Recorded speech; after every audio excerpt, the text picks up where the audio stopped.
Entonces, estamos avanzando en el tema 2, que tiene que ver con las comparaciones de dos poblaciones y cómo hacemos inferencia al comparar dos poblaciones. Veíamos en la clase pasada el método para verificar la normalidad de los datos. Veíamos que el método se llama la prueba de Kolmogorov-Smirnov.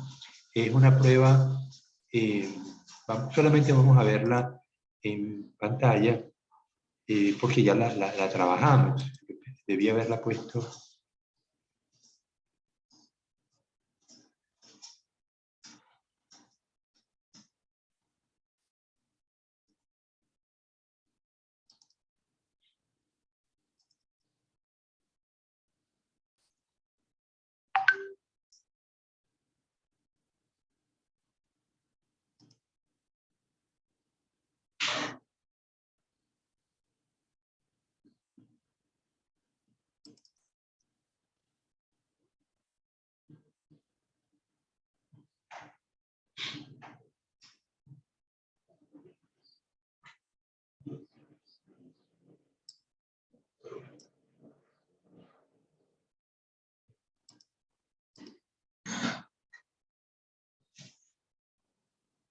Muestro el Excel. Okay. Entonces, es una prueba que, dime si se ve, Maffer. Sí se ve. Sí se ve, sí se ve. Entonces, aquí estamos viendo una curva de frecuencia acumulada de dos poblaciones. Una, la población muestreada, y la otra, la frecuencia esperada. Entonces, aquí teníamos una serie de ostras que alguien había medido. Aquí vemos la talla, 2, 3, 4, 5, la marca de clase, entre 1 y 2 tenemos 1,5, entre 2 y 3, 2,5, etc. La frecuencia observada, 18 ostras de 2, 34 de 3, 48 de 4 y 20 de 5. Y aquí vemos esa frecuencia expresada en una figura de barras. Entonces, vemos cómo tenemos pocos animales muy grandes, pocos animales muy pequeños y muchos animales intermedios. Entonces, la pregunta es, ¿esta curva formada por las 4 columnas se parecerá a una normal o no? Para eso se usa la fórmula de la distribución normal, que la vemos aquí arriba, la utilizamos. Es una fórmula que solamente requiere tres parámetros, porque tiene 3 constantes. Bueno, tiene 4, ¿no? Porque el número pi es constante, pero utiliza de la población que se está trabajando el promedio, mu, la varianza, sigma cuadrado, la desviación estándar, sigma, y pi. Entonces, aplicando la fórmula y usando la talla, los intervalos de talla, el x, y, se estima cuántos animales debería haber si la distribución fuera normal. Se aplica la fórmula y obtenemos una frecuencia esperada de 12, 42, 43, 16. La observada era 18, 34, 48 y 20. Entonces, uno prepara una curva de frecuencia acumulada, que la vemos aquí, donde tengo los porcentajes. Al 18 le corresponde 18 entre 120, será 0,15, 34 entre 120 será 28%, 48 entre 120, 40%, etc. Igualmente, la frecuencia esperada, voy a tener 120 y voy a estimar los porcentajes y los voy a ir sumando. Estas frecuencias acumuladas las voy a restar una a uno y obtengo entonces la diferencia máxima, que es 0,0041. Aquí lo hemos graficado. La línea azul es la frecuencia acumulada observada de la muestra, y la esperada es lo que se esperaría si los datos fueran distribuidos, se distribuyeran de una manera normal. Vemos que se superponen prácticamente las líneas. El menor valor, 0,0041, lo vamos a comparar con el valor crítico de la tabla de Kolmogorov-Smirnov, que me dice que ese valor crítico es 0,12. Como 0,0041 es mucho menor que 0,12, concluimos que la distribución de los datos es normal. Y con eso termina el ejercicio. Pero ven que es una cosa muy simple. La prueba de Kolmogorov-Smirnov tiene la ventaja de que no hace ninguna suposición sobre la distribución original. Solamente me dice, me compara los datos, la distribución de los datos con una distribución X. En este caso es la normal, pero pudiera ser Gomper, pudiera ser binomial negativa, pudiera ser Poisson, es decir, o pudiera ser cualquier distribución. Lo importante es que me permite saber si las distribuciones son, los datos se ajustan a esa distribución hipotética o no. Una enorme ventaja que tiene además es que yo la puedo usar para comparar promedios. Así como usamos la TD-Student, así como usamos la Wilcoxon, que no la hemos visto pero la vamos a ver. Podemos usarla con Kolmogorov-Smirnov para comparar promedios de dos poblaciones. Porque cada población tiene una distribución, ¿verdad? Un porcentaje de cada clase, cada tamaño, clase de tamaño, y uno lo puede pues, hacer una distribución acumulada y las comparo con una población con otra y veo si son distintas o no, de acuerdo con la prueba de Kolmogorov-Smirnov. Entonces es una herramienta poderosa, no paramétrica, que me permite solventar casos. Por ejemplo, cuando los datos no están distribuidos normalmente y cuando las varianzas son heterogéneas, ahí me quedo, tengo que transformar los datos, que lo vamos a ver enseguida, cómo se transforman, y veo si se ajustan a una normal, pero yo pudiera olvidarme de todo esto si aplico estadística no paramétrica, ya sea la prueba de Wilcoxon o comparación de las distribuciones usando Kolmogorov-Smirnov. Bien, entonces aquí tenemos entonces una prueba poderosa que nos puede ayudar en muchas ocasiones, sobre todo porque no supone ningún tipo de restricción en cuanto a normalidad o en cuanto a homogeneidad de varianzas. Las pruebas no paramétricas tienen esa enorme ventaja. Bien, paramos aquí y seguimos. En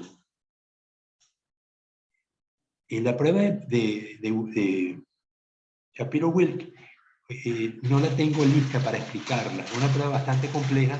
La vamos a ver después. Yo quiero enseñárselas, pero la vamos a ver después.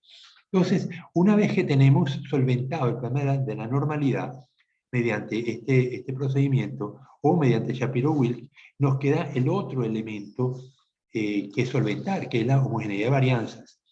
Las pruebas paramétricas las pruebas paramétricas son mucho más sensibles a las desviaciones de la homogeneidad de varianzas que a la falta de normalidad. Por eso muchas veces, aunque no corrijamos la normalidad, podemos trabajar con las pruebas paramétricas siempre y cuando la varianza sea homogénea. Si no son homogéneas, corremos el riesgo de usar la prueba de TD-Student, pero no tener seguridad de que el resultado sea debido a que los promedios sean distintos o a que las varianzas sean distintas. El problema de las varianzas en biología es una lucha continua y es una frustración con la cual tenemos que aprender a vivir. Vamos a verlo enseguida. Voy a mostrarles entonces las pruebas para comparar homogeneidad de varianza. La prueba más simple es la prueba de Fmax. Aquí tenemos el caso de un investigador que trabaja con dos tipos de trampas. Trampas para polillas.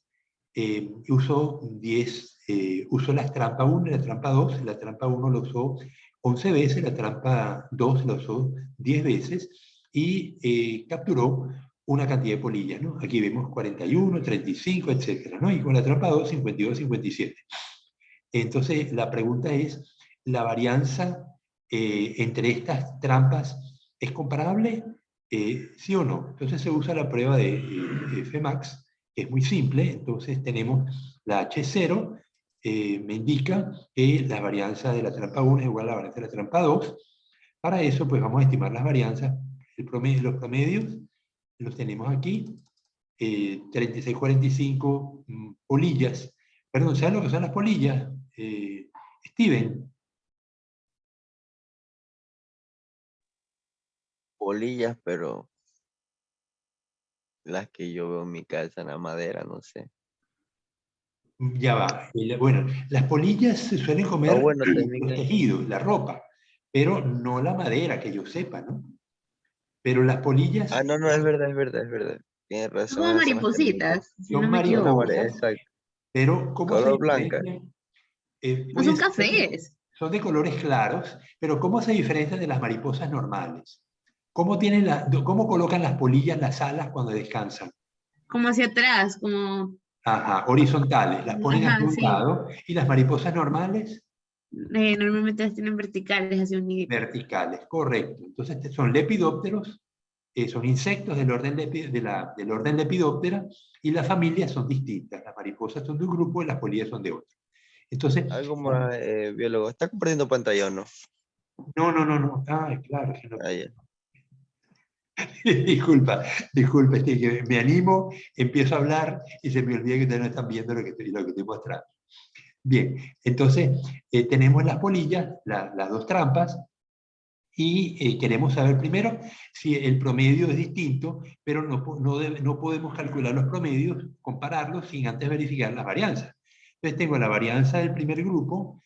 ¿Cómo la calculo? Bueno, hay dos maneras. Uno es aplicando la fórmula de Excel, varianza igual var de esto, y la otra es usando las sumas de cuadrados. Las sumas de cuadrados las vamos a usar reiteradamente. Aquí lo ven. ¿Cómo se calcula la suma de cuadrados? De cualquier cosa. Se toma, tiene que haber un grupo de puntos, ¿no? Entonces, con la trampa 1, tenemos que el promedio es 37. ¿Dónde está?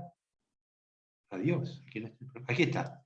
El promedio 36,45. Vamos a ponerlo destacado. Y el promedio aquí 57. Entonces, le resto a cada valor a 41, le resto el promedio es 18, 30, le resto a 41 el 36,45 y lo elevo al cuadrado. Igualmente hago con el 35, con todos. Y al final me da una suma de cuadrados. Igualmente hago con la trampa 2, le resto a 52, el promedio es 57,7 y lo elevo al cuadrado, me da una serie de números y la suma. Entonces, la suma de cuadrados dividida entre el número de puntos menos 1 me da la varianza. Entonces, yo tengo acá, ¿dónde está la varianza?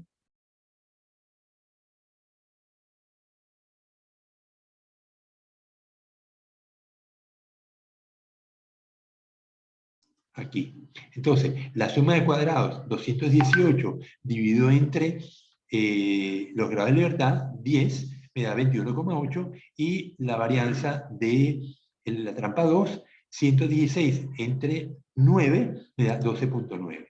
La Fmax me permite calcular, se coloca la varianza mayor dividido entre la varianza menor y se compara con el valor crítico de la tabla usando los grados de libertad de lo que está arriba y lo que está abajo. O sea, el grado de libertad numerador será los grados de libertad de la trampa 1 y del denominador de la trampa 2, que son 10 y 9. Ese valor en la tabla F es 3,96. Como 1,70 es menor a 3,96, concluyo que las varianzas son similares. Voy a alterar intencionalmente los datos. Voy a colocar, entonces, ahora, en vez de 57, en la trampa 2 voy a colocar 70, en vez de 64, 75, y en vez de 70, 80. Y vuelvo a calcular las varianzas. Y ahora me da que la nueva varianza no es 12,90, sino 91,66. Entonces, aquí Fmax me daría 91 entre 21, me da 4,19, que comparado con 3,96 es mayor. Y aquí concluiría que las varianzas son desiguales. ¿Qué puedo hacer cuando esto ocurre? Puedo transformar los datos. Eso lo vamos a ver enseguida, pero no quiero desviarme de las técnicas de calcular varianzas. Son tres técnicas que vamos a usar para estimar varianza, no para estimar varianzas, para comparar si las varianzas son homogéneas o no. Como la técnica de Fmax es una técnica muy simple, es lo que en inglés llaman quick and dirty, o sea, es rápido pero sucio. Hay técnicas alternativas que usan mayor cantidad de información, porque cuando me da que la Fmax es significativa,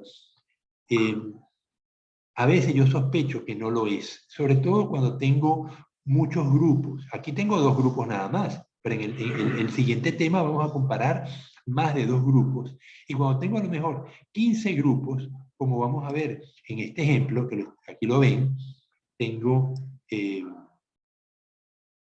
15 poblaciones, aquí es G1 a G15, y para verificar la prueba de Fmax, comparo uno a uno, cada uno con el otro, y veo cuál me da significativo. Pero aquí estoy comparando de a pares, y yo quiero una prueba global. Esa prueba global se llama la prueba de Bartlett. Como es muy compleja hacerlo con 15, lo vamos a hacer con 2. Y aquí lo tenemos, ¿no? Entonces lo que hice fue tomar el procedimiento de 15 y dejar solamente las 2 trampas que tenemos nosotros. Vamos a ver entonces la prueba de Bartlett. Este archivo lo van a tener en su WhatsApp al terminar la clase. Entonces tenemos 2 grupos, número de grupos son 2, las sumas de los datos, 401 y 577, el número de puntos, 11 y 10, los grados de libertad, pues 11 menos 1 y 10 menos 1, los promedios ya los vimos, las sumas de cuadrados, las sumas de cuadrados y las varianzas ya las vimos. Ahora tomamos el logaritmo de la varianza. Logaritmo decimal, logaritmo neperiano de 21,86,309 y de 12,92,56. Multiplicamos los grados de libertad por el logaritmo neperiano, me da 30 y 23, y tomamos el inverso de los grados de libertad, 1 entre 10, 0,1, y 1 entre 9, 0,11. Luego vamos a empezar a combinar cosas. Fíjense que aquí a la derecha tenemos la suma de las sumas de cuadrado. Lo vemos aquí, suma de las sumas de cuadrado. Aquí también tenemos la suma de los grados de libertad por la suma por los logaritmos. Ya va, aquí me dice C5, C25. Esto no es correcto. Esto es por logaritmo neperiano de S y 2. Ajá. Y finalmente tenemos la suma de los inversos. Esto se va a usar en unas fórmulas más abajo, ¿no? Entonces tengo el cociente de la suma de CSI sobre la suma de los grados de libertad. Entonces, tomo el R22, que es la suma de las sumas de cuadrados, la divido entre los grados de libertad. Recuerden, la varianza es la suma de cuadrados dividida entre los grados de libertad. Aquí lo que estamos viendo es que tomamos todas las sumas de cuadrados de todos los grupos y lo dividimos entre todos los grados de libertad. Esto me da R20, que son todos los grados de libertad, y me da una varianza generalizada, que llamo SP2.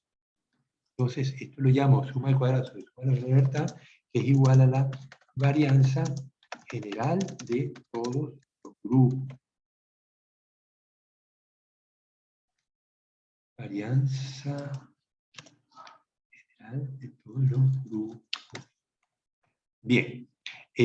Luego tomamos el logaritmo neperiano de esta varianza general, igual que hicimos antes, y vamos a calcular ahora una fórmula, que es la fórmula de Bartlett, por eso se llama B. La B me dice que es C29, que es este valor logaritmo neperiano, multiplicado por R20, C29, que es logaritmo neperiano, por R20, que es la suma, R20 es la suma de los grados de libertad, igual que hicimos antes. Fíjense que aquí en 25, se los destaco, multiplicamos los grados de libertad por el logaritmo neperiano. Igual hacemos aquí. Es decir, que tenemos por una parte los grupos individuales y por otra tenemos todo el grupo combinado. Entonces ahora B y le restamos R25. R25 es lograr libertad por los logaritmos neperianos y me da un valor. Ese valor es el valor que vamos a comparar con el G cuadrado. La prueba de Barrett se distribuye como un G cuadrado. Ustedes vieron G cuadrado con el profesor Clever Mendoza y seguramente con el profesor Jesús Briones. Dime, Steven, si es correcto. Steven, abre el micrófono. Aquí sí no sabría qué decirle, biólogo. ¿No te acuerdas? El G cuadrado. ¿Alguien se No. acuerda? Nicole, Fernando. Con el biólogo Clever vimos chi cuadrado, pero con el biólogo Jesús no. Ok, bueno, pero el Chi cuadrado es una prueba que permite comparar proporciones o números, frecuencias. Se usa mucho en genética. Nosotros también la vamos a usar al final del curso, porque cuando tenemos, pongamos, tenemos tenemos machos y hembras. Entonces vamos a trabajar con garzas. Me voy al estero de la cegua. ¿La cegua saben dónde queda? Cerca de Chone. Ajá. Entonces me voy a la cegua y cuento las garzas. Y cuento garzas macho y garzas hembra. Y me da una proporción. Conté 100 garzas en el estero, me dan 60 hembras y 40 machos. Luego me voy al estero del río Cojimíes y cuento 90 garzas y me da que tengo 45 hembras y 30 machos. Entonces la pregunta es, ¿se diferencian las proporciones de garzas de sexo entre las garzas que están en Chone y las garzas que están en el estuario de Cojimíes? Ahí usamos una prueba de G cuadrado. Entonces, la hipótesis nula es la proporción de hembras y machos en Cojimíes es igual a la proporción de hembras y machos en el estuario de la Cegua. Entonces coloco hembras, machos, la Cegua y Cojimíes, 60 y 40, 45 y 30. Y aplico la prueba de G cuadrado que me dice que el valor esperado y el valor observado. Entonces, hago la sumatoria de valor observado entre valor esperado. ¿Cómo esperaríamos que diera el valor esperado? Pues la mitad. Si tenía 100 garzas, yo esperaría que fuera 50, ¿verdad? Entonces tengo una... vamos a hacerlo porque es que necesito que ustedes, cuando les hablo de una prueba, necesito que sepan de qué estamos hablando, porque este curso de repaso no es un curso donde van a ver por primera vez las pruebas estadísticas. Lo que necesito es que se sientan cómodos ustedes con las pruebas y ante un ejercicio, ante un problema, me dicen, deben considerar, aquí vamos a aplicar esta prueba o esta otra y por qué la vamos a aplicar. Entonces aquí tengo hembras, machos, estos son los valores esperados, y aquí voy a poner los valores observados. Entonces los valores esperados de hembras y machos. Aquí tengo la cegua y aquí tengo Cojimíes. Entonces, observé en la cegua 60 y 40 y observé en Cojimíes 45 y 30. La pregunta es entonces, ¿serán iguales o no? Entonces, ¿cuál es el valor esperado? La mitad, 50 y 50, y aquí 45 y 30 me da 85, igual 85 entre 2, 42,5, aquí 42,5. Entonces, ahora aplico la prueba de G cuadrado. G cuadrado es igual a la sumatoria del valor esperado con respecto al valor observado. Entonces, sería 50 igual, ¿no? Igual, tomo la primera casilla, esto menos esto, y lo elevo al cuadrado y lo divido entre el valor esperado. Más la siguiente, 50 menos 40, lo elevo al cuadrado, lo divido entre 50. Más, paréntesis, 42 menos 45, cuadrado entre 42,5, finalmente más 42,5 menos 30, cuadrado entre 42,5. Y me da 7.83. Esto voy a la tabla de i cuadrado, que ¿cuántos grados de libertad tengo? Tengo número de columnas menos número de filas. O sea, los grados de libertad en la prueba de i cuadrado es igual número de columnas menos 1 multiplicado por número de filas menos 1. Y esto es igual, bueno, tengo que poner un... Ok. Número de columnas, col. Bien, ¿cuánto me da eso? Esto es igual 2 menos 1, 1 por 2 menos 1, 1 me da 1. Entonces con 3, yo sé que el valor crítico i cuadrado con 0.05 y un grado de libertad es 3.84. Entonces, conclusión,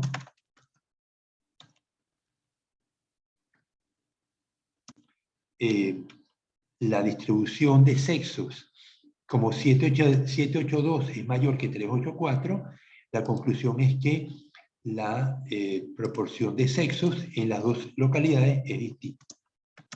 Proporción de sexos en la Cegua y Cojimíes difiere significativamente al 0.05% de error.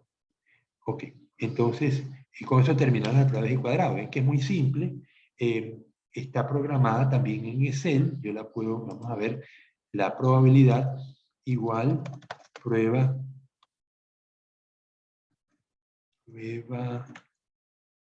chi cuadrado, quad, que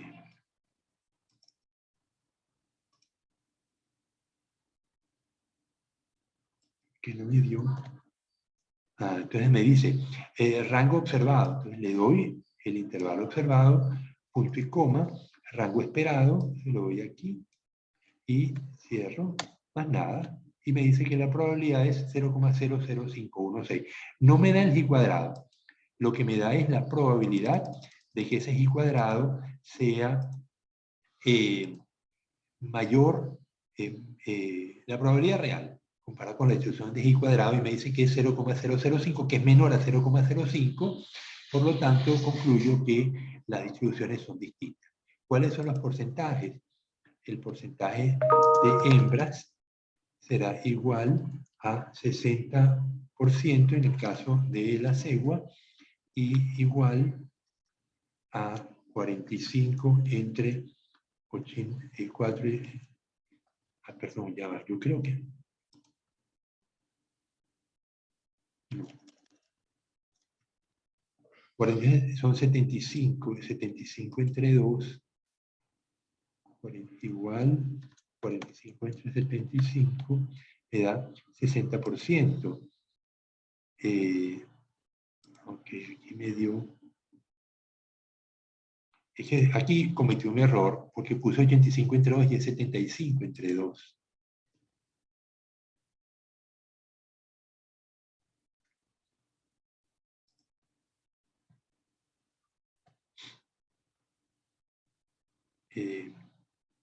Igual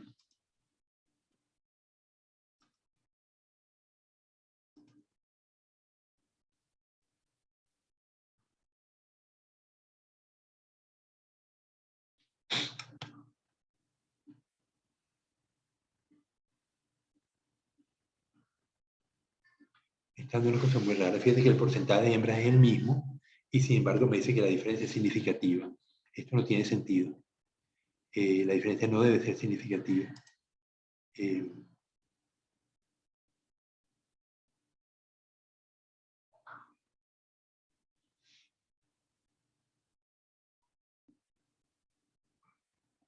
Bueno, después lo vemos, no vamos a perder tiempo en esto, pero después me sorprende el valor. Después lo voy a estudiar y luego vamos a volver sobre esto, porque no debería ser.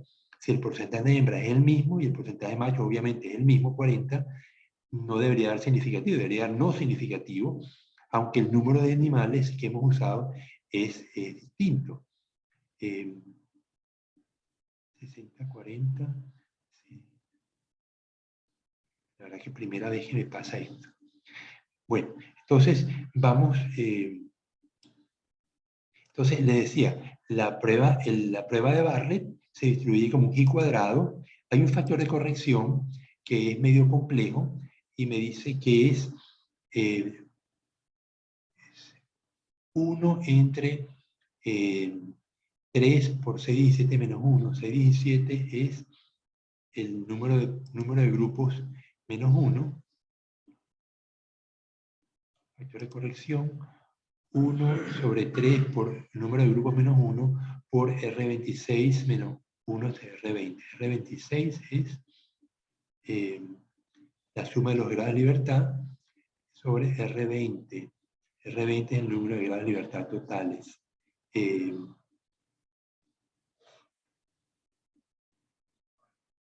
Bueno, es una fórmula que lo copié del libro de Sarr y se divide. Fíjate que es muy cercano a 1, aunque lo ignoráramos no pasaría gran cosa.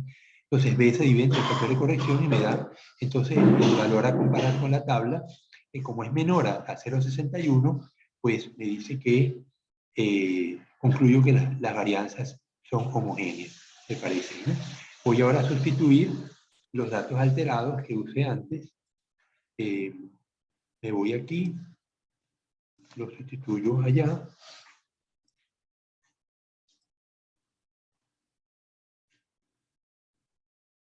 Y aquí me calcula la suma de cuadrados, eso ya lo sabemos hacer, y veo que ahora me da un i² de 4,37 y el de la tabla 384, por lo tanto, concluyo que las varianzas son heterogéneas, ¿no? El i² en este caso se usa para un grado de libertad porque estamos comparando dos grupos, menos 1 sería un grado de libertad, 384. Pero aquí, por ejemplo, en que comparo los 15 grupos, me da que el i² de la tabla son 14 grados de libertad. Es decir, tengo los 15 grupos, le resto 1 y me da 14. En este ejercicio que ven ahí lleno de números, pero que es lo mismo que acabamos de hacer, solo que se hace 15 veces, me da que el i² de la tabla es 55 y el i² estimado es 5,55 y el de la tabla 26, entonces se rechaza ese 0 y que las varianzas son homogéneas. Entonces, usualmente cuando yo tengo el Fmax que me da significativo, verifico con la prueba de Bartlett a ver si se ratifica eso. Porque muchas veces me ha pasado que la Fmax me da significativo, pero cuando las junto, todas las varianzas, me dice que no lo son. Aunque algunas varianzas pueden ser heterogéneas entre algunos de los grupos, el grupo completo no es heterogéneo. Es lo que me interesa porque los grupos que estoy comparando con un análisis de varianza, por ejemplo. Entonces, esta prueba, pues, es una de las 3 pruebas que se usan en la literatura. Van a ver con el ejercicio, cuando termine el ejercicio que les puse, van a ver que muchas veces los autores usan esta prueba, así como la última que vamos a ver seguidamente, que es la prueba de Levene. La prueba de Levene usa la información, pero a diferencia de usar los datos directamente, usa la diferencia entre el dato y su promedio. Y calcula unos parámetros en función de esta diferencia. Entonces vamos a ver el mismo ejercicio con las mariposas, pero ahora usando la prueba de Levene. Entonces veamos, ¿no? Tengo la trampa 1, la trampa 2 con los datos originales, le voy a restar a la trampa 1, a cada valor de la trampa 1 le resto el promedio. El promedio sabemos que es 36.45. Y de la trampa 2, 57,7, ¿no? Entonces, le resto a 41, le resto 36,45 y me da 4,55. Y así le resto a cada valor su promedio. Y obtengo ahora un nuevo promedio, el promedio de las diferencias. Igualmente hago la trampa 2. A 52 le resto 57. ¿Están viendo, Steven? ¿Están viendo la tabla? La tabla de Excel. Sí, profe. Ok. Sí, se ve. Ok, entonces calculo ahora el promedio de las diferencias, 284, y además calculo una suma de cuadrados, que le pongo prima, porque es la suma de cuadrados ahora de las diferencias, no de los valores originales, sino de las diferencias. ¿Cómo lo hago? A cada valor le resto el promedio, a 4,55 le resto 3,59, y a 5,70 le resto 2,84. Yo tengo la suma de cuadrados, y obviamente tengo ahora las sumas, ¿no? Por una parte, la suma de los valores originales, que dividido entre n me da el promedio, la suma de las diferencias y la suma de las sumas de cuadrado de las diferencias. Entonces, ahora obtengo un nuevo promedio, que es el promedio de las diferencias. Me dice que K15, perdón, es la suma de los promedios dividido entre, bueno, ya lo hice, ¿no? 39,45, la suma dividido entre el número de puntos, entre K12, y le voy a poner N,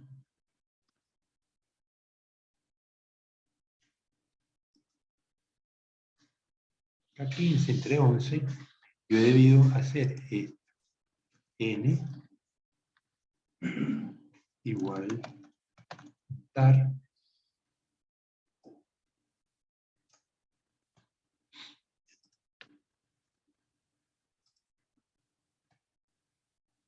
y esto hacerlo así, no de entre 11, sino entre esto.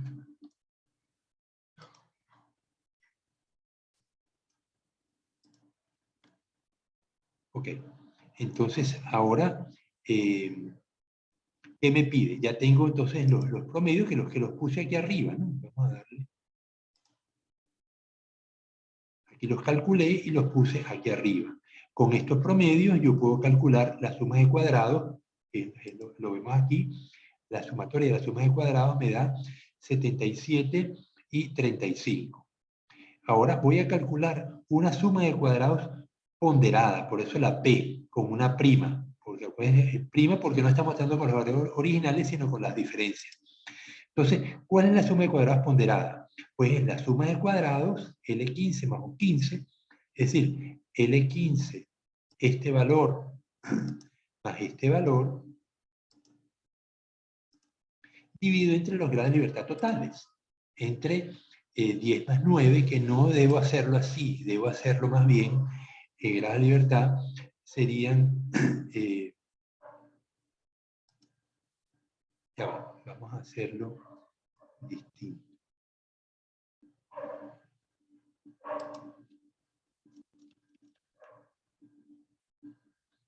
Momentáneamente le voy a dejar 10 más 9, momentáneamente. Pero esto no debería ser así, sino yo debo agregar acá una fila, insertar. Entonces aquí pongo grados de libertad igual esto menos 1 y igual esto menos 1. Cuando ustedes programen tienen que tener orden. A veces. Bien, entonces la suma de cuadrados ponderada sería la suma de cuadrados de los promedios de las diferencias dividido entre los grados de libertad totales, que es esto más esto. Ok. Bien, ahora calculo el error estándar. Acuérdense que vamos a usar una TD Student en esta prueba del Leven, y la t de student es igual a la diferencia de los promedios entre el error estándar combinado, el error estándar del grupo de valores. Las pruebas t de student siempre son iguales. La única diferencia es cuando comparamos una población con un parámetro, con un número. Por ejemplo, cuando hagamos longitud-peso, que es una prueba, un cálculo muy común en biología pesquera, uno compara el exponente, usualmente la relación longitud-peso son peso igual a una constante A por la longitud elevada a una potencia, alrededor de 3. Y a mí me interesa comparar esa potencia con 3, porque si la potencia es mayor a 3, digo que el crecimiento es alométrico mayorante. Si es igual a 3, digo que es isométrico, y si es menor a 3, alométrico minorante o negativo. Entonces, en ese caso, la prueba t de student me compara la potencia con 3, potencia menos 3 dividido entre el error estándar de la distribución de los puntos. Es el único caso donde la prueba t de student usa el error estándar de los mismos puntos. En la mayoría de las veces, cuando comparamos dos poblaciones, como en este caso tenemos dos trampas, vamos a usar el error estándar combinado de las dos poblaciones. Entonces, ¿cómo se calcula? El error estándar siempre será la raíz de la raíz de la desviación estándar dividido entre, la desviación estándar dividido entre la raíz del número de puntos. Entonces, en este caso, la manera como se calcula es la raíz de la suma de cuadrados, la suma de cuadrados ponderada, 593, dividido entre los grados de libertad del primer grupo, más la suma de cuadrados ponderada entre los grados de libertad del segundo grupo. Entonces, esto me da, entonces, raíz de J20, 593, entre 10, más J20, 593 entre esto y no. No es grado de libertad entre el número de puntos.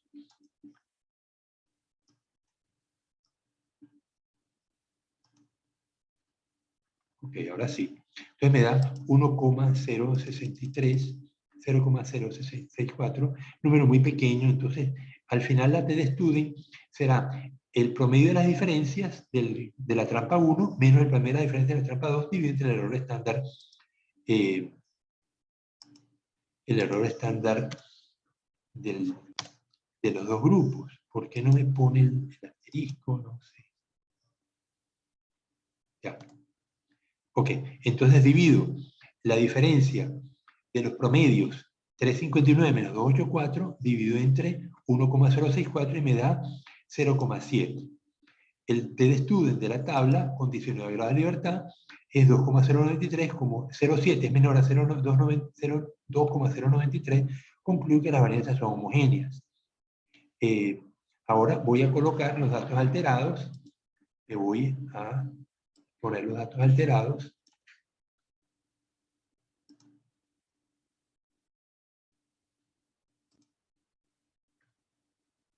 Y aquí pues me da un nuevo promedio de los puntos y me dice que la diferencia, la suma de cuadrados es 15,95, el error estándar 1,745 y la t de student es el valor absoluto, ¿no? Estos son valores absolutos, la t de student siempre son valores absolutos. Y es muchos decimales.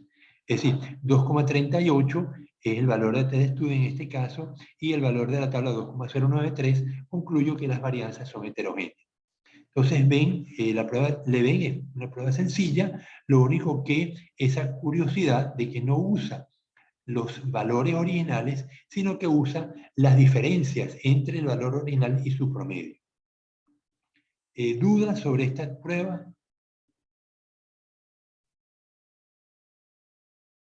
Esto está mal. ¿Existe alguna limitante referente a qué prueba utilizamos con el número de datos que tengamos?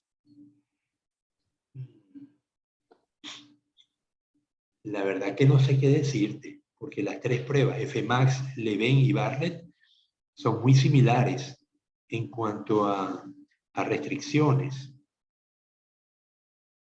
Por ejemplo, Dime, sí, algún ejemplo de este tipo de restricciones. es que no le conozco restricciones.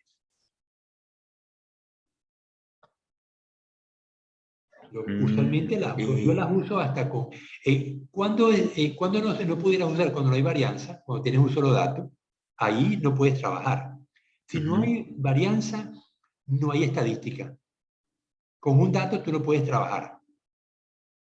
La única excepción, pero ahí tenemos más de un dato. Las pruebas de análisis de varianza de dos vías, cuando tienes un solo valor por tratamiento.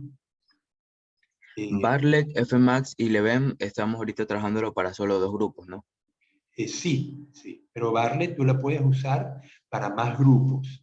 Y Leven también, solo que no he conseguido el programa para usar Leven en más de dos grupos. Yo creo Fmax, que dime. yo, si mal no recuerdo, no sé si mis compañeros me pueden hacer de acuerdo, creo que en IBM estaba la posibilidad porque trabajamos varianzas con Leven con 12 grupos que eran los meses, si mal no recuerdo. Claro, el programa existe y aquí pues no trabajaría con TED Students, sino trabajaría con ANOVA. Mm, cierto. Pero no lo he conseguido. Si lo consigo, se los doy. Le voy a preguntar a Jesús a ver si él lo tiene. Aunque Jesús me dice, yo lo uso en R. Y ya. Pero mi idea es que ustedes sepan que estos programas existen, que los hagan paso a paso, porque justamente así dominan en qué consiste el problema, y luego lo sigan usando con los paquetes estadísticos. De hecho, yo les pido que cuando hagan los ejercicios que les voy a poner, eh, comparen luego con las pruebas, con los paquetes estadísticos, ya sea el Excel o el Statigraphics o el Infostat.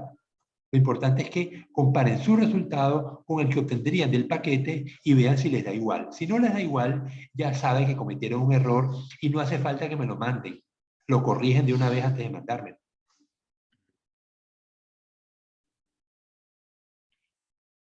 Bueno, Listo. entonces voy a buscar el event con varios grupos, con más de dos grupos, y se los hago llegar.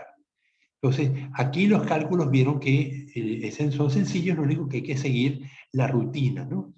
Y este programa, pues yo lo tomé del libro que está aquí está la copia, y el libro como va explicando eh, los cálculos, ¿no?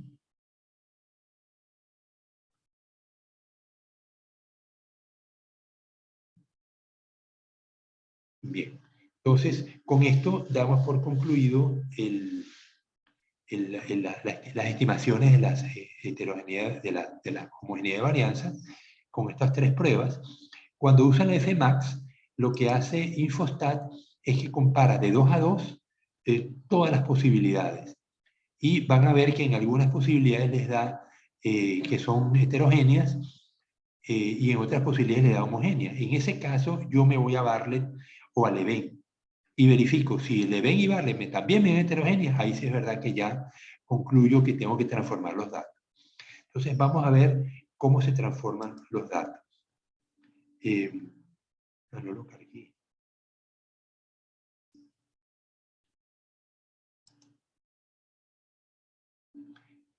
¿Hay algún compañero que haya llegado después de la clase? ¿Alguien está presente que no lo registré en la lista? Yo, ¿Quién es yo? a Exxon. Exxon. Sí, sí, tuve un inconveniente y también para decirle que uno de mis compañeros tampoco iba a poder asistir hoy día a su clase. ¿Cómo es que ya? Dame tu apellido. Salazar Vera, Exxon. Y el otro compañero es Christopher, Mera Christopher. Mira, Christopher Javier. Listo. Ok, guardo. Y me voy ahora a la transformación de los datos. Vamos a ver.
segundito mientras le estoy pasando el archivo que acabamos de usar a su WhatsApp.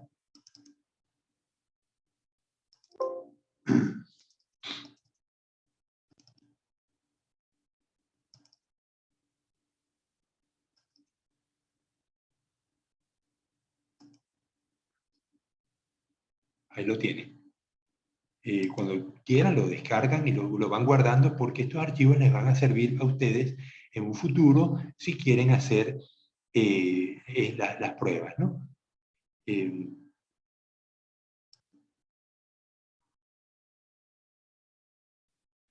Bueno, vámonos entonces ahora a la transformación de los datos. Existen, vamos ya, que tengo que compartir esto.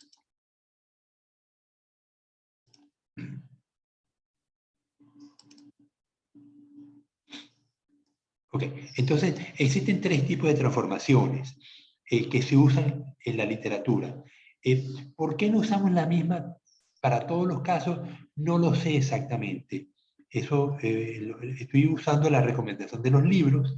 Muchas veces ellos recomiendan porque alguna propiedad se ha visto que es más adecuada usar estas transformaciones.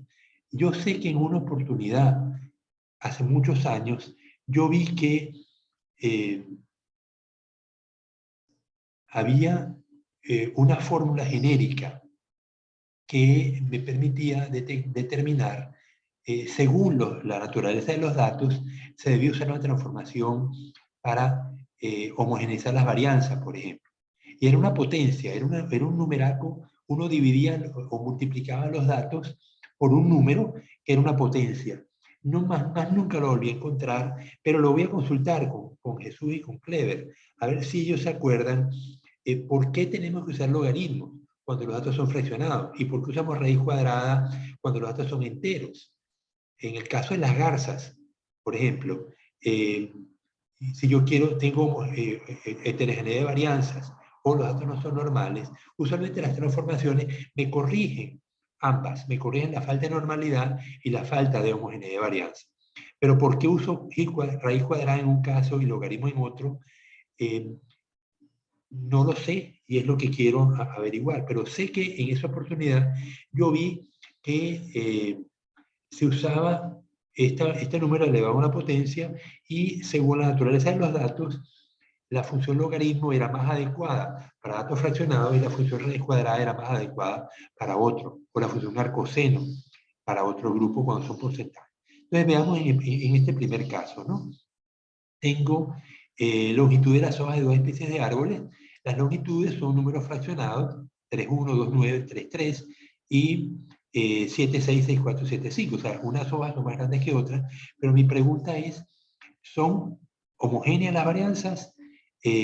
Aquí veo que me da 0.08 y 0.36. Cuando divido la mayor entre la menor, con una prueba de Fmax, me da 4.43, que es menor que el valor crítico de la tabla. Entonces, bueno, aquí no tendría nada que hacer, pero si aquí si de repente le pongo 10 aquí y 12 aquí, ya aquí la cuestión, no 12, pero puedo poner 9, ¿no? Entonces, aquí veo que las varianzas son heterogéneas. Los promedios obviamente van a ser distintos, pero yo necesito para calcular los promedios primero que las varianzas sean homogéneas, y no lo son. Aquí me da que una vale 2,067 y la otra me da 0,082. Entonces, 25 es mayor que 9,6 y concluyo que las varianzas son heterogéneas. Entonces, voy a ver si aplicando el logaritmo esto se acomoda. Entonces, le aplico el logaritmo en base 10 a 3,1 y logaritmo en base 10 a 7,6. Y me da entonces unas nuevas varianzas, ¿no? Entonces aquí tengo, la nueva varianza es 0,0014 y 0,0060.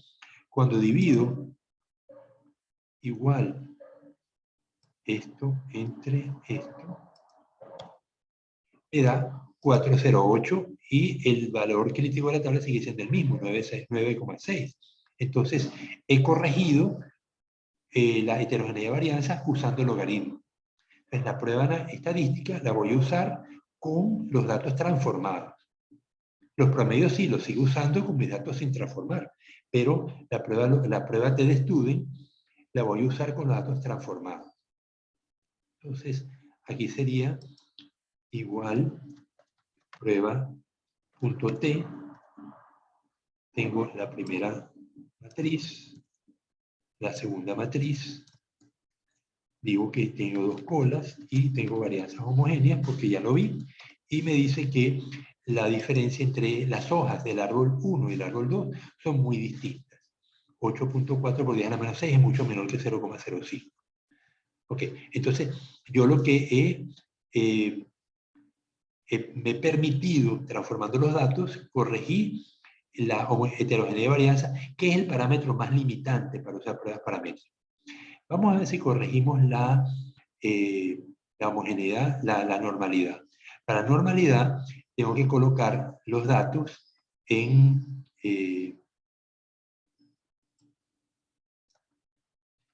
me los llevo como... Ok, me los llevo para Infostat, para ganar tiempo, porque si me pongo a usar la Kolmogorov-Smirnov que tenemos nosotros programada, voy a tardar mucho tiempo. Entonces voy a cargar Infostat.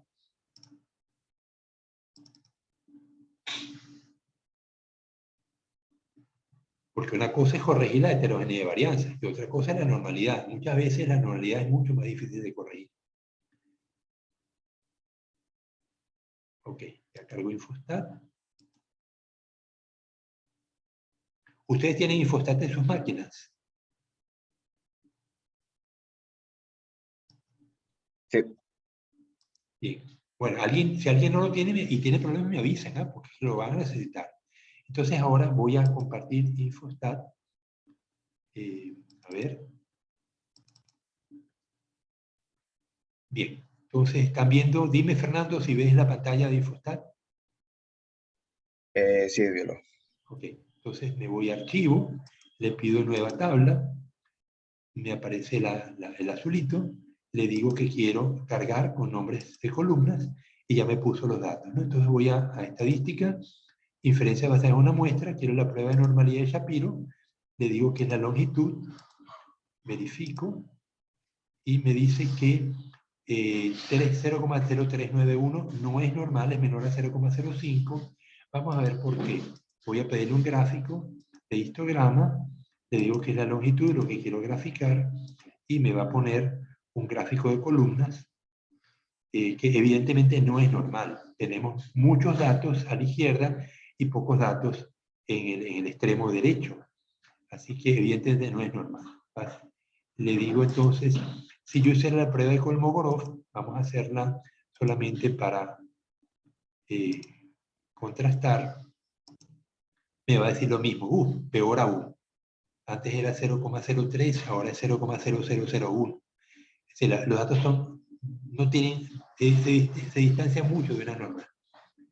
Entonces ahora vamos a corregir, le digo datos, voy a calcular los logaritmos, me los pudiera llevar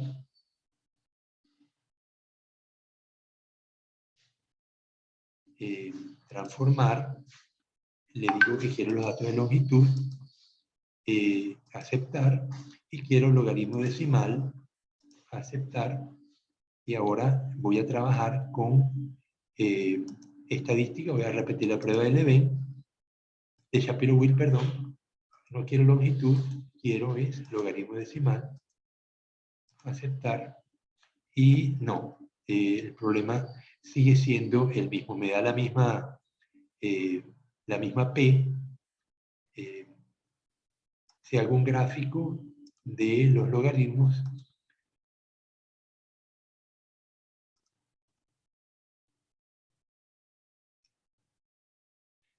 bueno, aquí me da al revés de una normal, ¿no?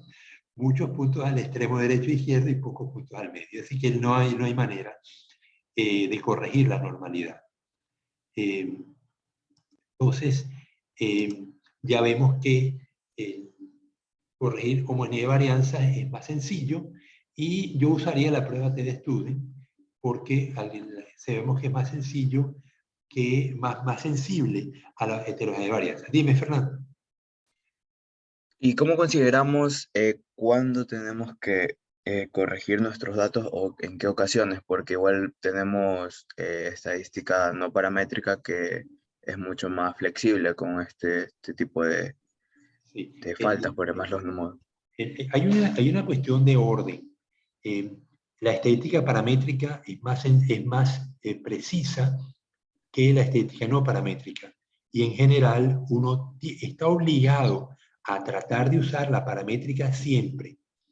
Entonces la tarea es, empiezo por verificar la normalidad y la homogeneidad de varianzas.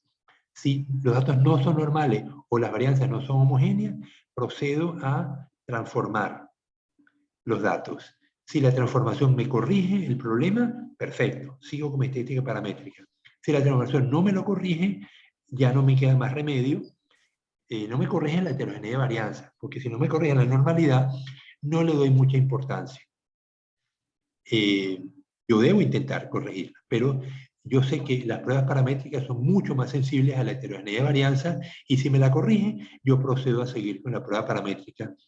Si no me la corrige, ahí ya estoy frito y debo usar la estadística no paramétrica, ya sea la prueba Wilcoxon, que la vamos a ver enseguida, o la prueba de Kolmogorov-Smirnov, que ya la vimos. Pero es una rutina que uno debe, por norma, seguir. Trate de usar la estadística paramétrica siempre, y si no se puede, pues usar la no paramétrica, porque no me queda más remedio, ¿no? ¿Respondí a la pregunta, Fernando? Sí, gracias. Ok, entonces ya, ya tenemos entonces la transformación del logaritmo. Vamos a ver la siguiente. La siguiente transformación.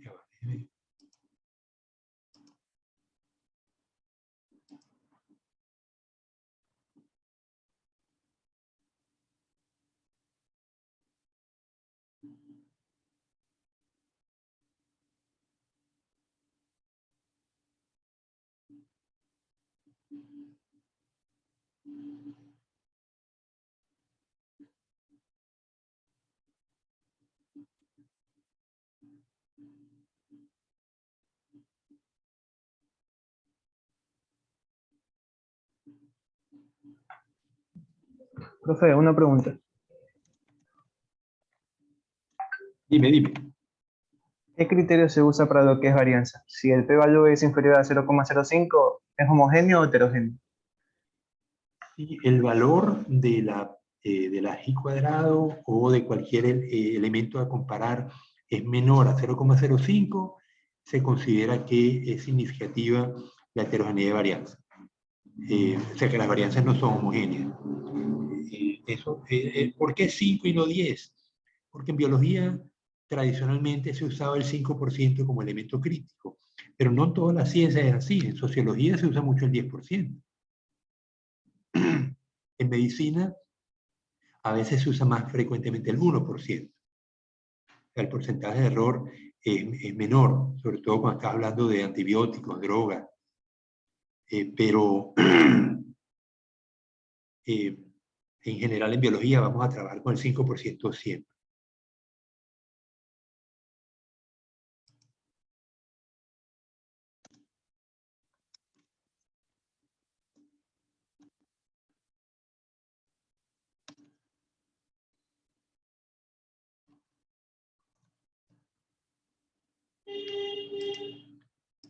Bien, entonces vamos a seguir para terminar con la parte de transformación de los datos. Aquí está. Ok, vamos con la segunda transformación, que es cuando los datos son enteros. En ese caso, tenemos, por ejemplo, el caso de las garzas, en la cegua y en Cojimide. Aquí tenemos unas poblaciones con números enteros, 2, 6, 9, 2. Tenemos 4 poblaciones. Las varianzas son estas, y voy a aplicar la transformación raíz cuadrada de P más 0,05. ¿Por qué le ponen 0,05? Para que no quede en 0. porque tengo un número 0 acá, pero si no le pongo el 0,5 me quedaría en 0, y a veces esto causa inconveniente. Entonces la recomendación es sumarle 0,5 a todo. Y vemos que el Fmax era 7,2 dividido entre 1,8, me da P13 entre N13, me da 4, y aquí el Fmax, cuando le aplico la transformación raíz cuadrada más 0,5, me da 1,33, que en este caso, 1, 2, 3, 4, 5, tengo, sí, es el mismo.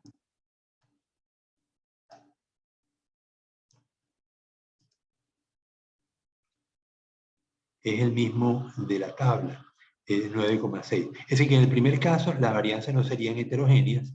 En el segundo caso, pero vemos cómo me disminuyen las varianzas, ¿no? Yo debí buscar valores que me den, vamos a ponerle aquí 12, aquí 15, y aquí entonces el Fmax sí me da, entonces,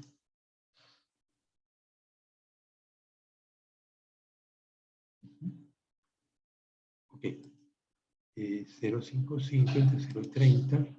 Ok, vemos que aquí el Fmax sí me da un significativo mayor a 12,6. El Fmax me da 12 cuando puse los datos alterados. Obviamente aquí las varianzas son heterogéneas, como la raíz cuadrada me resuelve el problema. Entonces, lo que no sé es si me resuelve el problema de la normalidad. Vamos a ver si lo hace. Tengo grupos y valor. Tengo grupo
ok, entonces borro aquí y me lo llevo a Infostat para ver si nos corrige la normalidad. Primero, ¿cómo es la normalidad inicial, ¿no? Entonces me voy a Infostat. Bueno, primero tengo que dejar de compartir para poderme ir a Infostat y que vean lo que voy a hacer. No, no es eso, no es eso.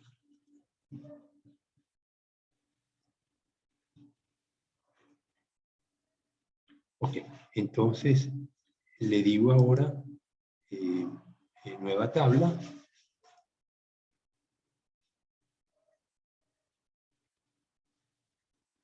Pegar con nombres. Y ahora me voy a la estadística. Verifico primero cómo es la normalidad inicial con un Shapiro. Tengo valores. Y me dice que los datos son muy, se distancian mucho de una normal. Vamos a hacer el gráfico, a ver cómo luce. Histograma de los valores. Y me da unos valores, o sea, muchos pequeños, o sea, igual que el caso anterior, muchos pequeños en un extremo y debería haber pocos pequeños en el extremo inferior, ¿no? Para que esto fuera una normal. Entonces, vamos a transformar los datos. Le digo transformar, quiero los valores y vamos a transformarlo con raíz cuadrada, pero la raíz cuadrada no me va a sumar el 0,5 Entonces, a ver cómo hago. Acumular.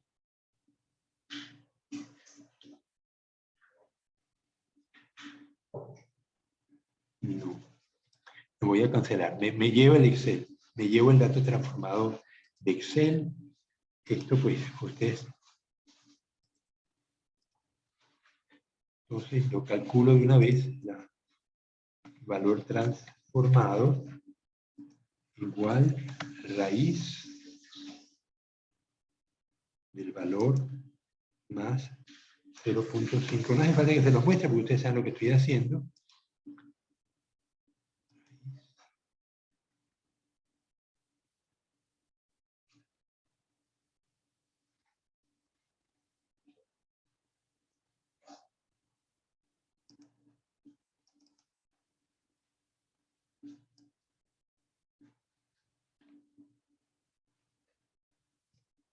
Ok.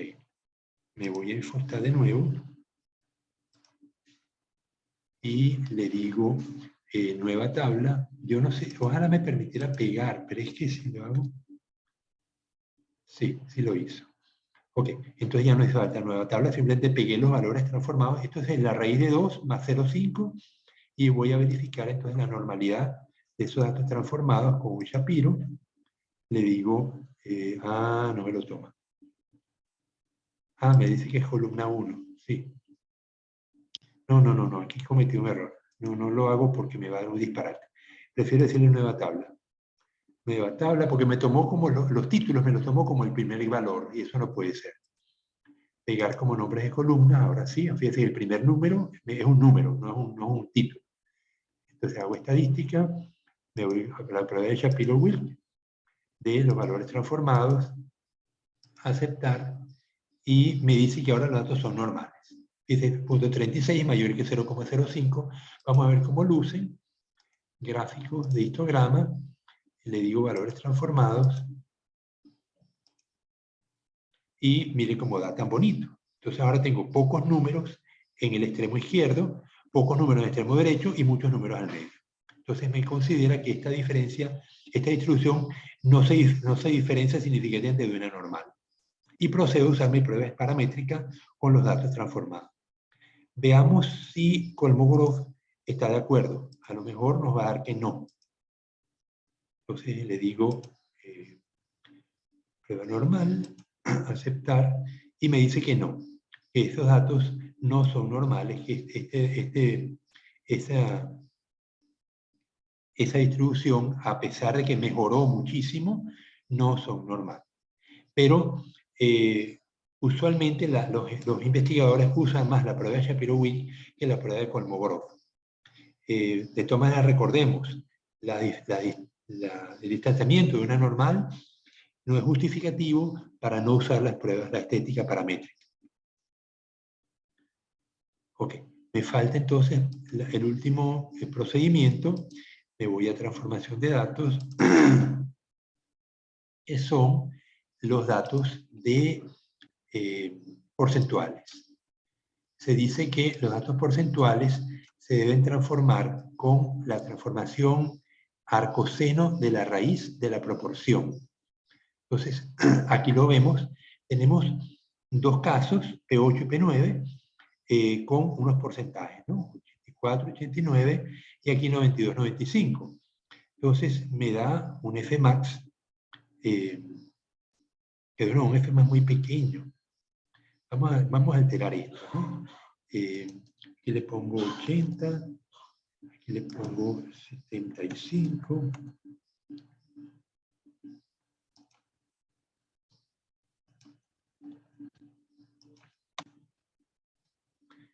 Ok, pero necesito...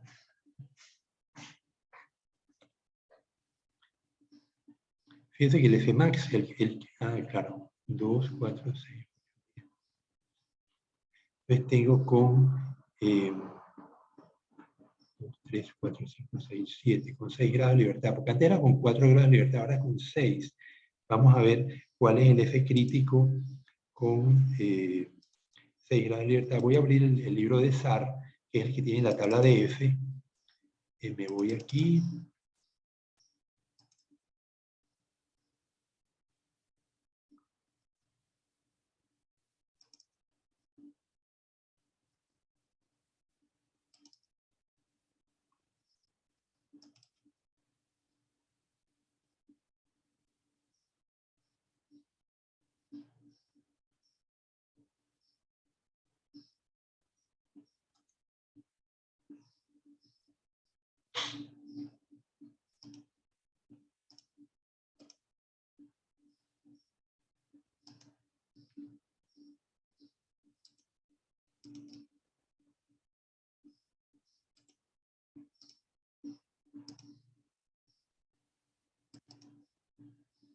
Ok, aquí tengo el libro. Me voy a la tabla de F, que es la página 680. Vamos a ver que lo primero que aparece en el esta es una de las bondades de este libro, que enseguida me da las tablas. Me voy a la página 680. Tengo que darle un número un poco mayor, 685. Y necesito buscar con 6 y 6. Tengo de grado de libertad el numerador 2. Me voy a 3, 4, 5 y 6. Con 6 la libertad del denominador 0,05 y 6 el denominador 5,82. ¿Lo ven aquí? Dime, Maffer, si lo ves.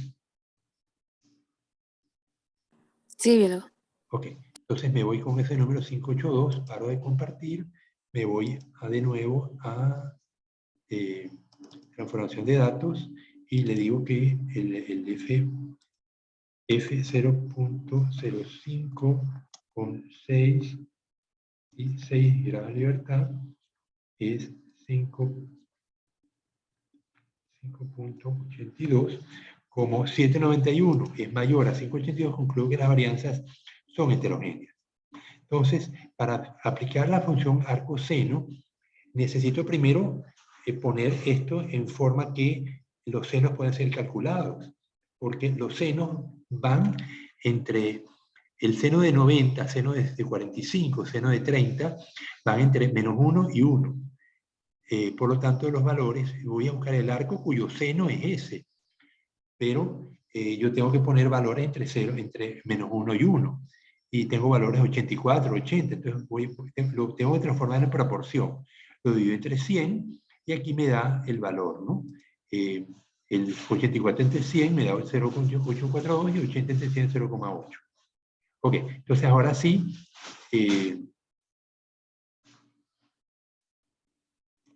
calculo la función a seno de la raíz de la proporción y me da 1.16 y 1.107.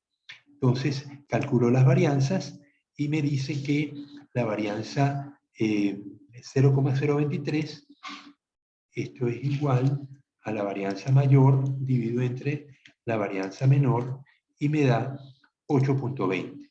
Entonces, no he logrado el objetivo.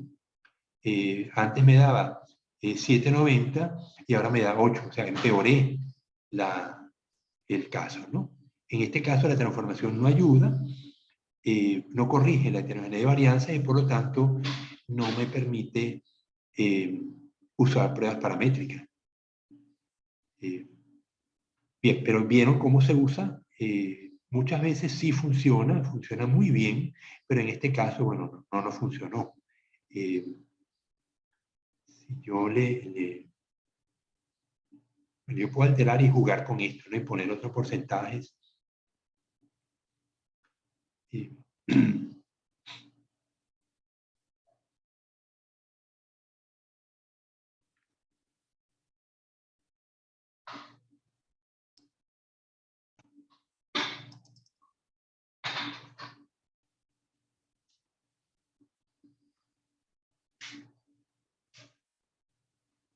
Es curioso, ¿no? Es curioso.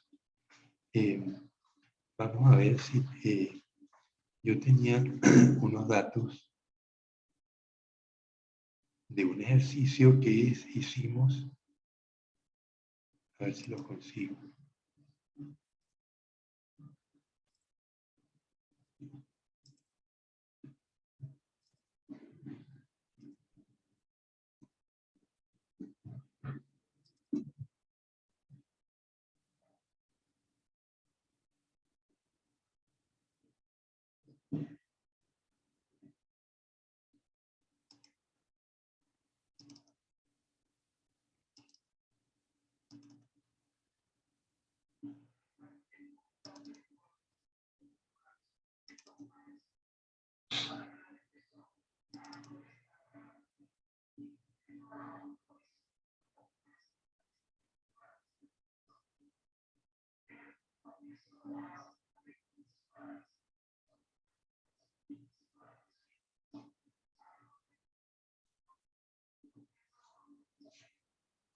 Bueno, no lo consigo. Bueno, no importa. Lo importante en este caso es que conoce las tres transformaciones, las usamos, vemos que algunas de esas funcionan, otras no, y cuando no funciona, bueno, no hay más remedio. Hay que usar estadística no paramétrica cuando no podemos corregir la homogeneidad de varianza. Entonces, con eso terminamos esta parte de transformaciones. No es nada complicado, pero yo sé que cuando se los pregunto, en una semana, muchos no se acuerdan que para datos porcentuales se usa la transformación coseno, para datos enteros se usa raíz cuadrada, y para datos fraccionados se usa el logaritmo. Ojalá que ustedes sí se acuerden de estos detalles. Entonces, bueno, paramos la compartir y vamos a seguir, pero permítanme un momentito ir al baño.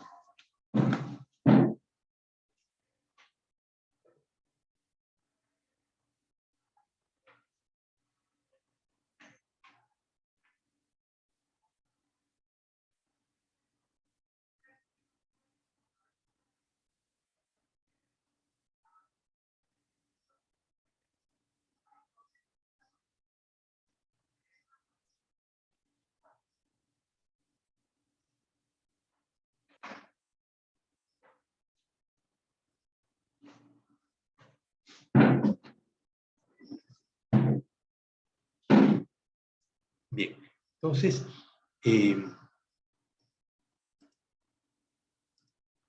ya guardo esto y me voy al siguiente punto, que es, ya sabemos cómo verificar la normalidad de los datos y cómo obtenerla, si acaso los datos no la cumplen.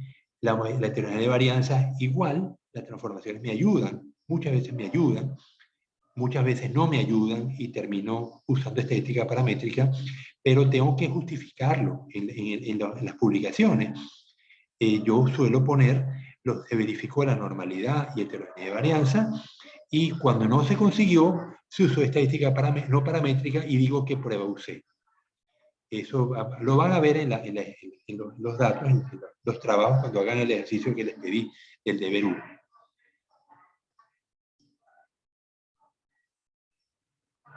Entonces,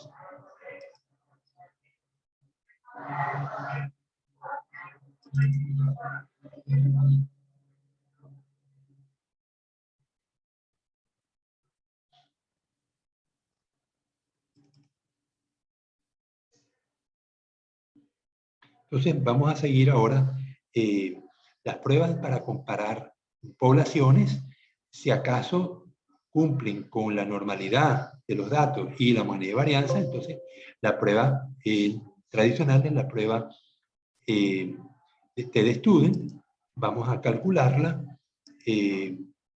Entonces tengo el ejercicio que tengo unos datos de alturas de ustedes o de los grupos. Díganme, ya va, que no lo están viendo.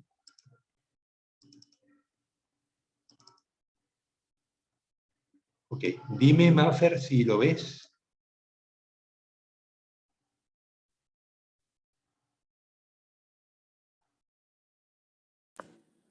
Sí, no. Ok, entonces tengo, he medido la altura de estudiantes, los caballeros y las damas, y la hipótesis nula es la altura de los caballeros y las damas es la misma. La alternativa, los caballeros son más altos que las damas. Entonces, tengo la suma de los datos, los promedios, la suma divide entre el número de puntos, la desviación estándar, y los grados de libertad, y el número de puntos menos 1. El error estándar, sabemos que es la desviación estándar entre la raíz del número de puntos. La varianza, ya saben cómo se calcula. aquí tienen la suma de cuadrados de los caballeros, la suma de cuadrados de las damas, la suma de cuadrados dividida entre los grados de libertad me da la varianza, y voy a calcular ahora el SP2. Ya lo vimos, la suma de cuadrados ponderada, lo vimos en la prueba de Leven, que no es más que la suma de cuadrados de las damas más la suma de cuadrados de los caballeros dividida entre los grados de libertad de las damas más los grados de libertad de los caballeros. Entonces, SP2 será igual la suma de cuadrados de los caballeros, 0,0518, más la de las damas, 0,025, dividido entre, estoy aquí, ¿no? Dividido entre de 30 más de 30, que son 15 más 10, 25, y me da 0,0029. Ese valor lo voy a, ahora, igual que en la prueba de Leven, tomo el valor ponderado, la suma de cuadrados ponderada, que sería más bien la varianza ponderada, porque aquí lo que hice fue la suma de cuadrados y entre los grados de libertad me da varianza. Entonces, yo lo llamo varianza común y error estándar común. Entonces, el error estándar común será la varianza común dividida entre el número de puntos del primer grupo, 16, más la varianza común dividida entre el número de puntos de las damas, 11, y le saco la raíz a eso y me da 0,02113. La T de Student será el promedio de las damas menos el promedio de los caballeros, o al revés, dividido entre el error estándar común, me da 7.31. El valor en la tabla es 2,06, como 7.31 es mayor a 2,06, concluyo que la diferencia es altamente significativa. De hecho, vean al 0,001, 388. 7.31 es mayor que 388, me da altamente significativo, y usando el Excel me da 1. Vamos a usarlo, igual, prueba.t, paréntesis, pongo el primer grupo, punto y coma, pongo el segundo grupo, punto y coma, le digo que quiero 2 colas y que las varianzas son homogéneas, cierro, y me da 1.17 por 10 a la menos 7, es muchísimo menor a 0,05. Entonces, esto de hecho, la P igual a 0,00012, 3, 4, 5 y un 53. Entonces se rechaza la hipótesis nula de que las damas y los caballeros tienen la misma talla en la facultad, y concluyo que los caballeros son más altos. Ahora, al fíjense que esto está en 0,001. Es decir, que si lo repitiera 1000 veces entre la población de estudiantes de la facultad, una vez me daría que las damas son mayores que los caballeros. Y las otras 999 veces me daría que son más altos los caballeros que las damas. La estatura promedio, 1,71, 1,56, y el intervalo de confianza, sabemos que es el error estándar de cada grupo multiplicado por la T de Student.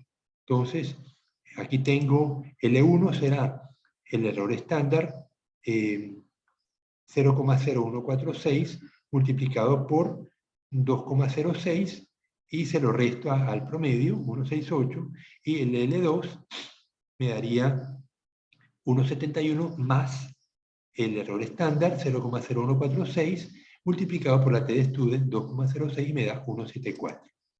Entonces, la altura promedio de los caballeros en el grupo que estamos trabajando es 1,71 con un intervalo de confianza del 95% de 1,68 a 1,74.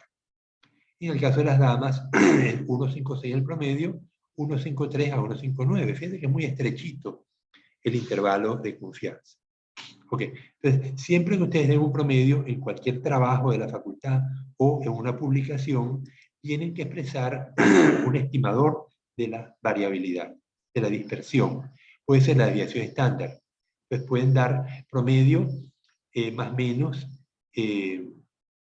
desviación estándar, o promedio más menos error estándar, o promedio y entre paréntesis el intervalo de confianza del 95%. Esas tres opciones son válidas y las van a ver en la literatura. Lo que no deben hacer es dar el promedio solamente, porque no da una idea de la dispersión ni de la precisión con la cual trabaja el investigador. Por eso es que no deben usar promedios solos. Bien, ¿hay alguna duda sobre lo que acabamos de ver?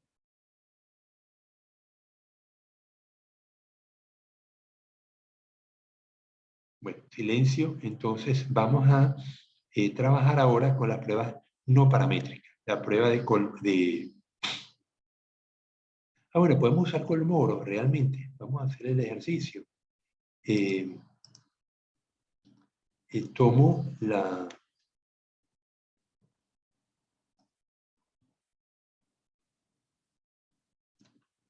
Ok, me lo llevo.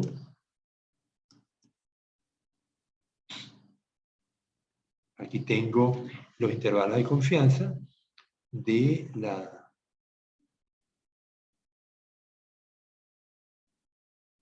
Vamos a hacerlo desde un comienzo, porque si no se me va a confundir.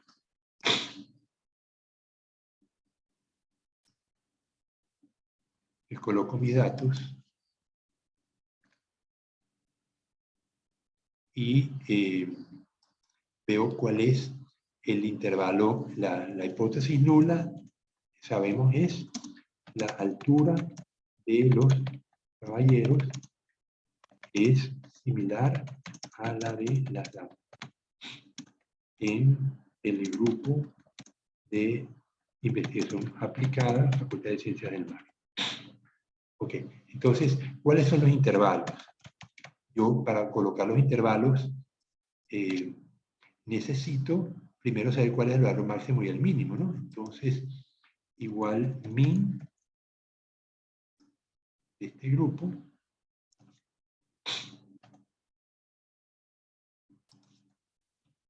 caballeros min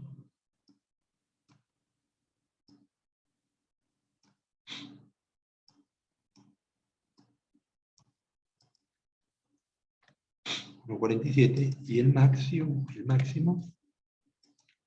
igual max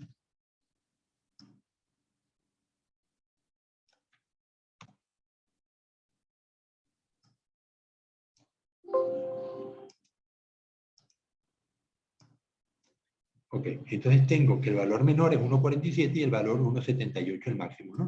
Entonces empiezo, el primer valor sería 1.45 y le sumo 0.5 igual el valor más 0.05. Queda 1.5, eso me lo llevo hasta llegar a 1.80 y ahí paro, ¿no? Entonces ahora le digo que quiero colocar la estructura de tallas de los caballeros. Le digo datos, análisis de datos, histograma. En algún día me pondrá las opciones.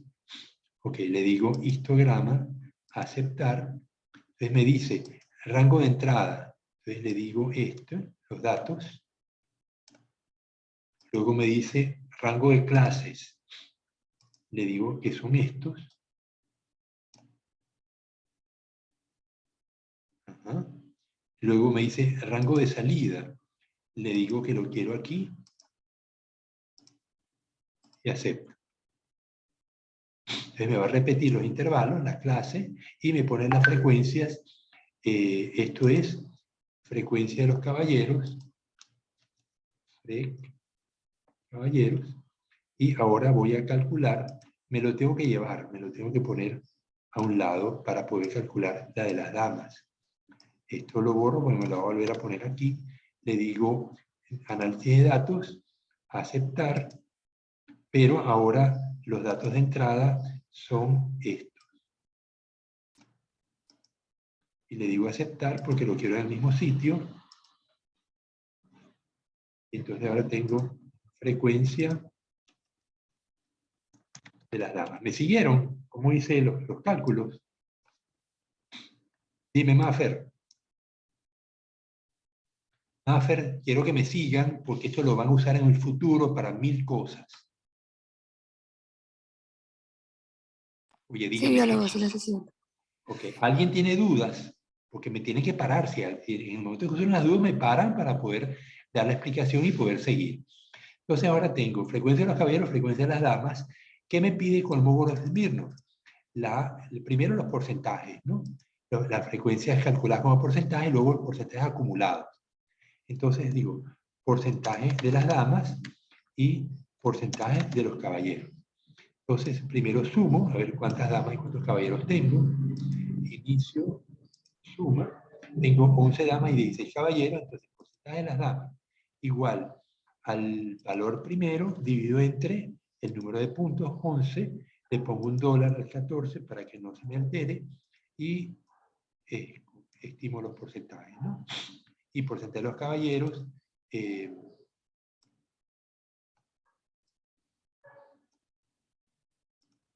solo que aquí ahora es, no es el 14, es el, no es el ahí, es el A8. Ahí 16 sobre ahí 14. Ahí 14, sí. Ok, entonces ya tengo el primer valor, sé que lo voy, bueno, lo voy a dejar, no importa. Entonces ahora tengo porcentaje acumulado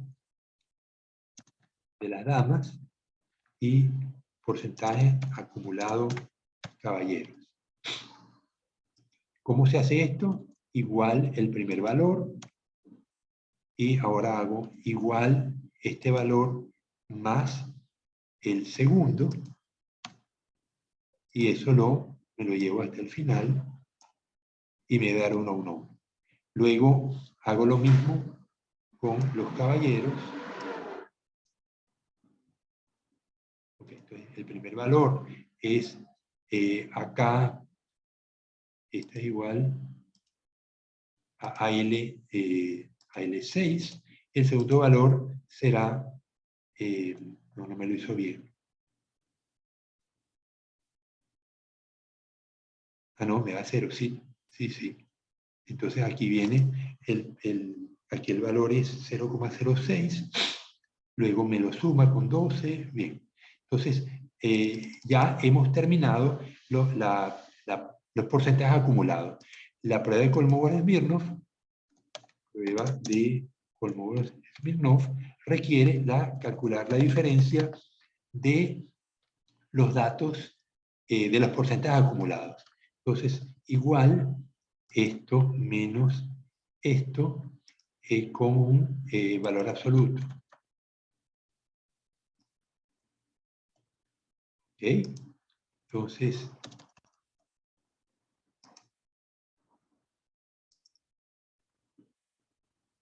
ya. Entonces me dice que entre 0,18 y 0, 0,18, 0,63 y 0,063, entre 0,81 y 0,06, 75, entre 1 y 0,18, 0,81 y así. Entonces, ¿cuál es el valor máximo? Lo tengo aquí. Este valor lo voy a marcar, porque lo voy a comparar con el valor de la tabla. En la tabla, ¿con qué voy a entrar yo a la tabla? Voy a entrar con el número de puntos, que es el n, es igual a 11 más 16, es decir, con 27 puntos. Entonces me voy al libro de SAR, paro de comparar, 27 y 0,05. Vamos al valor crítico de la distribución de Kolmogorov-Smirnov. Me voy a, paro de compartir, me voy al libro de SAR, no lo tengo, vamos a ver, ¿por qué no lo tengo?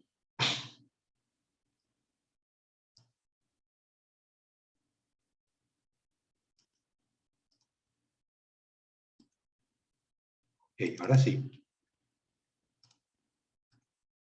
Bien, entonces me voy, hay dos tablas de Kolmogorov-Smirnov.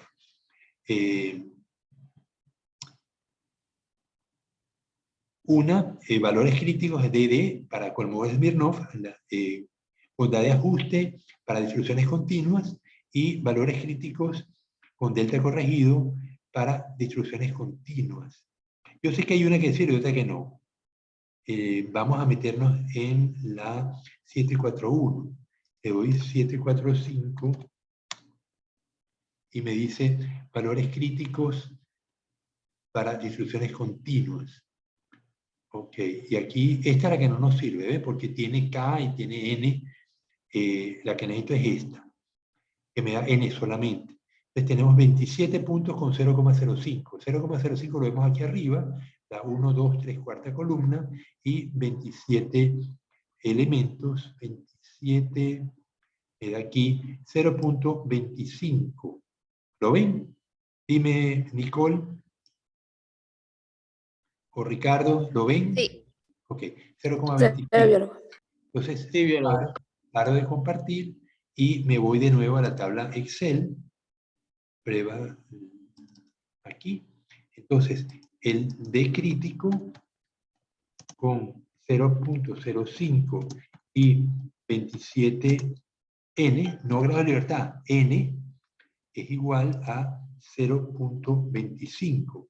Como el valor que me está dando más alto es 0,81, concluyo que la conclusión se rechaza H0. Se rechaza, no, se rechaza.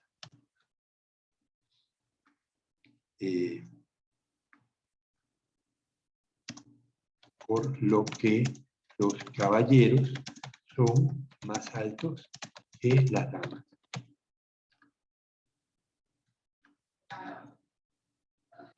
Ok, lo mismo que vimos antes, pero ahora tienen otra prueba, no paramétrica esta vez, para estimar diferencia entre promedio. La diferencia antes la vimos que era por 10 a la menos 7. Igual podemos ver acá que me meto en la prueba de Kolmogorov y ahora uno busca no el 0,05, sino el 0,001 y me da que el valor crítico es 0,36 y estamos obteniendo que el valor observado es 0,8. O sea que es una probabilidad mucho menor a 0,001. Bien, ya se me va a acabar el tiempo. Me quedaba pendiente, porque ya vimos pruebas de Student, vimos Kolmogorov-Smirnov, me falta Wilcoxon, pero en 6 minutos, en 5 minutos no me va a dar tiempo. Así que yo tengo clase con ustedes no, el día martes. Bien, entonces el martes terminamos con las pruebas de comparación de promedios. Vamos a ver la prueba no paramétrica de Wilcox. Dime, Fernando. Sí, antes que terminara la clase tenía unas dudas respecto a la tarea. Respecto a Queda para él. la tarea. Dígame. Bien. Ajá.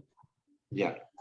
¿Cuál es la duda? La de los 10 artículos. El formato en el cual nosotros queramos presentarlo queda a nuestro criterio o nos va a subir un formato.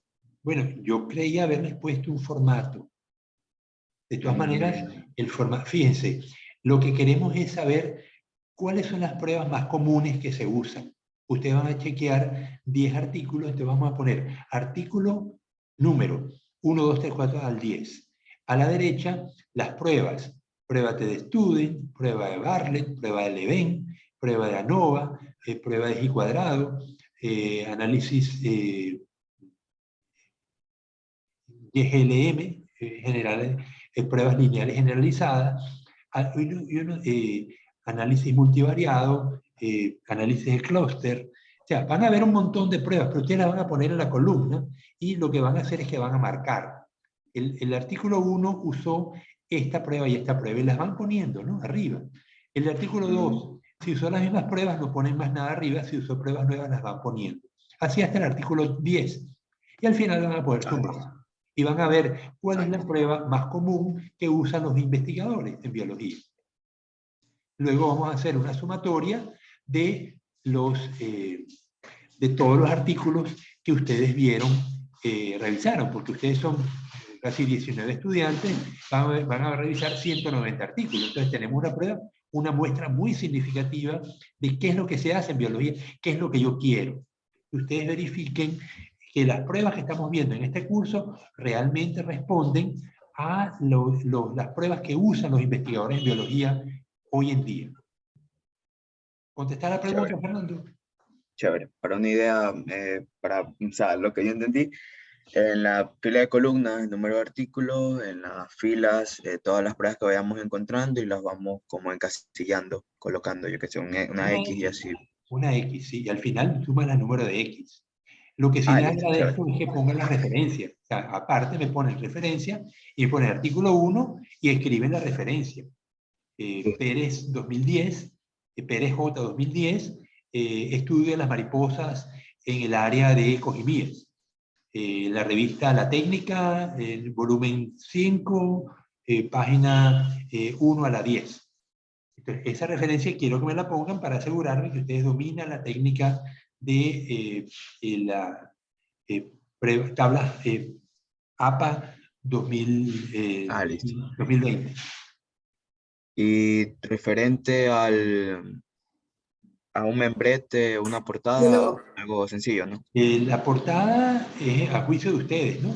Lo que yo he visto que las portadas aquí en la facultad no ponen el título de los trabajos. Ponen el nombre del estudiante, el nombre del profesor, la carrera, la materia, y no ponen lo más importante, que es el título del trabajo. Si se fijaran en el formato de las tesis, verían, le muestro el formato, todavía tenemos 2 minutos, le muestro el formato de una tesis. Que a lo mejor ya lo han visto.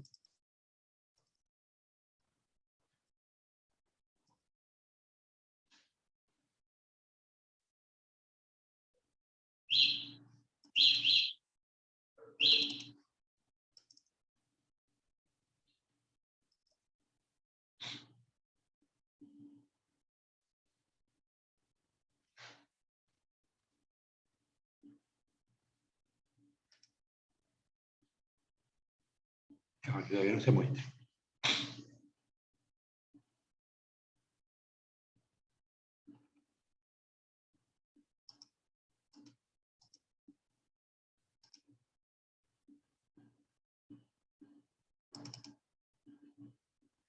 Ok, las tesis en la facultad son muy sobrias, ¿no?